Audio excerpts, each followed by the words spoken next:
You wake up, and the first thing you do is reach for a device that was engineered by the smartest minds on the planet. Their only goal? To capture your attention and never give it back. You scroll through a world of carefully curated lies, comparing your insides to everyone else's outsides. Then you go to a job that numbs you, come home to content that distracts you, and fall asleep to the quiet hum of a life that was never really yours. You think you're living, but you're being processed. Modern life doesn't need you to fail.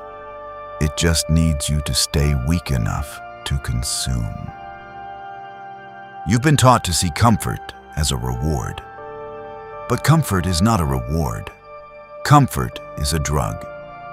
The system doesn't need to oppress you with chains anymore.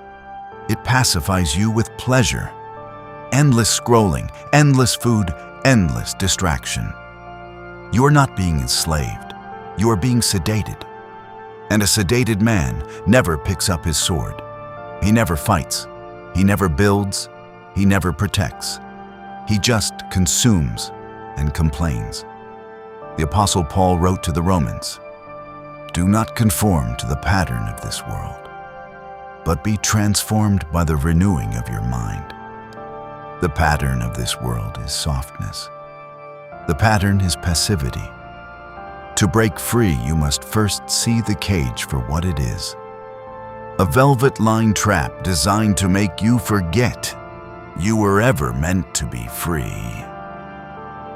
Romans 12:2, Ia ninawavi. Do not conform to the pattern of this world, but be transformed by the renewing of your mind. Then you will be able to test and approve what God's will is, His good, pleasing, and perfect will. Neuroscience confirms that the brain is plastic, moldable. If you passively conform to easy stimuli, social media, fast food, pornography, your brain molds itself for weakness, for instant gratification. Paul, without knowing neuroscience, described the principle of change. Transformation requires active renewal of the mind, a conscious effort against the current of the pattern that pushes us towards inertia. There is a mechanism in your brain called the default mode network. It activates when you stop focusing on the external world. It's the part of you that processes your past, your identity, your mortality. It's where you confront yourself. And modern life has one primary function: to keep you so distracted that you never, ever go there. Because if you go there, you might realize that the life you're living is small. You might feel the weight of unfulfilled potential.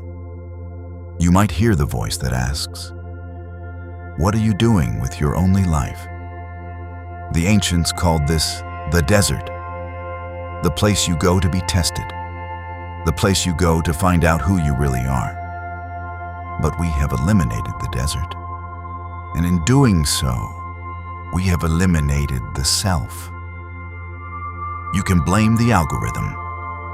You can blame the corporations. You can blame the system. But while you're pointing your finger, your back is getting softer. Your discipline is eroding. Your mind is rotting. The system is designed to keep you weak, yes, but you are the one who keeps choosing it. Every notification you answer, every hour you waste, every easy pleasure you take, you are signing the contract that says, "I consent to being weak."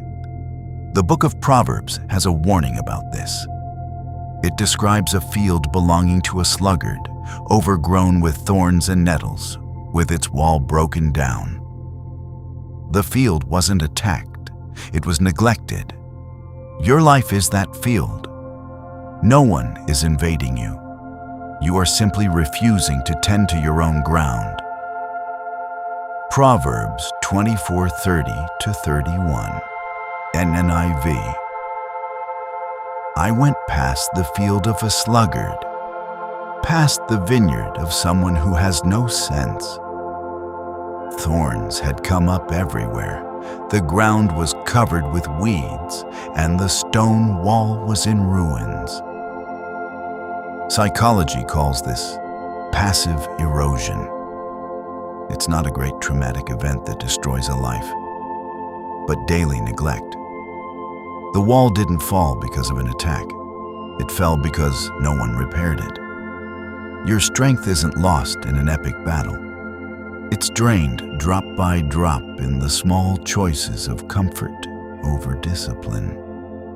The ruin is silent, and it is self-inflicted.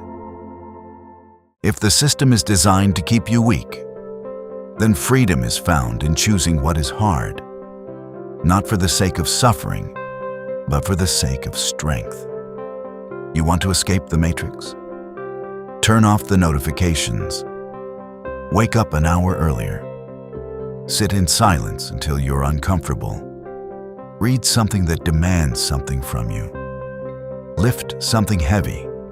Have the difficult conversation. Choose the vegetable over the dopamine hit. Choose the cold shower over the warm embrace of comfort. Jesus said, "Enter through the narrow gate.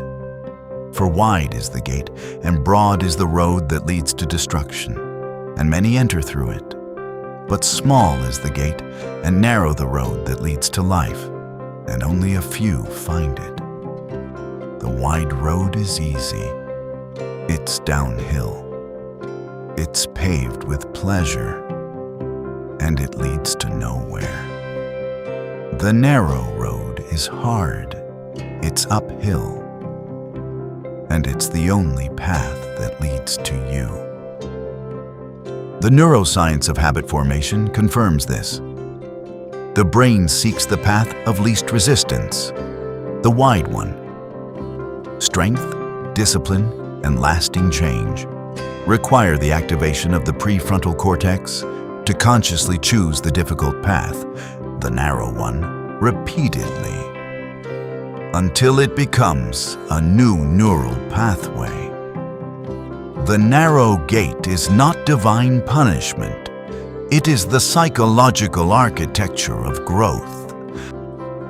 One day, you will look back and thank God for the things you didn't get, for the promotions that didn't come, for the comfort that was denied, for the pain that forced you to wake up, because the system wanted you soft. But something in you refused to stay asleep. The writer of James offers a strange perspective. Consider it pure joy, my brothers and sisters, whenever you face trials of many kinds, because you know that the testing of your faith produces perseverance.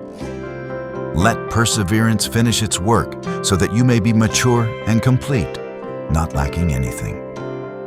Maturity, completeness, not lacking. This is what awaits you on the other side of the narrow road. The system will always offer you an easier way. But you know now that the easier way is a lie. The weight you carry is not your enemy. It is the only thing making you real.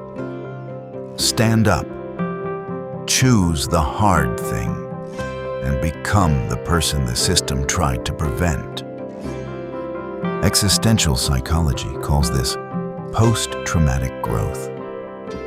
The trial is not desired, but it is the only path to complete maturity. The system wants you needy, incomplete, seeking fulfillment in the next consumption.